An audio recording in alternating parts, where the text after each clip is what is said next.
नमस्कार, स्वागत आहे तुमचे आमच्या चॅनेलमध्ये। आवाज महामुंबईचा, शोध बातमीचा, कौल मनाचा।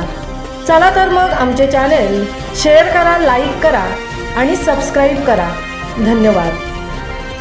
म्हसळा तालुक्यात मेंदडीकोंड येथे वृद्ध दाम्पत्याचा अकस्मात मृत्यू।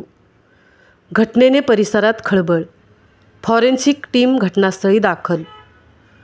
म्हसळा शहरापासून अवघ्या 8 किलोमीटर अंतरावर असलेल्या मेंदडीकोंड गावात वृद्ध दाम्पत्याच्या रहस्यमय मृत्यूची घटना ही उघडकीस आली आहे।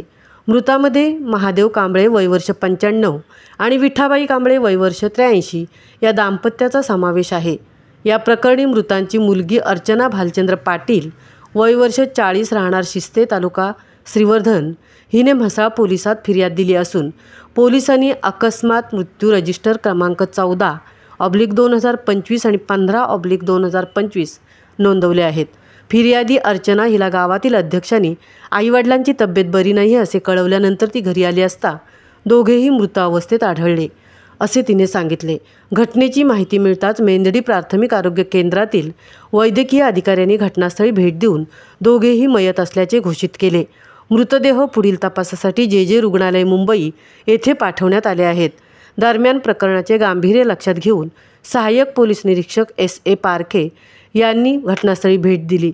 तसेच जिल्हा पोलीस अधीक्षक आचल दलाल यांनी forensic lab van, dog squad व तज्ज्ञांची टीम पाठवली असून उपविभागीय पोलीस अधिकारी शंकर काळे व जिल्हा पोलीस उपअधीक्षक अभिजित शिवतारे यांनी घटनास्थळी प्रत्यक्ष पाहणी करून चौकशी सुरू केली आहे। वृद्ध दाम्पत्याच्या घरातून येणाऱ्या कुचक्या वासामुळे संशय आल्याने ग्रामस्थांमार्फत पोलिसांना कळवण्यात आले आणि जिल्हा पोलीस अधीक्षक आचल दलाल यांच्या मार्गदर्शनाखाली म्हसळा पोलिसांकडून या घटनेचा पुढील तपास सुरू आहे। आवाज महामुंबईचा चॅनेलसाठी संजय खांबेटेंसह तृप्ती भोईर, म्हसळा।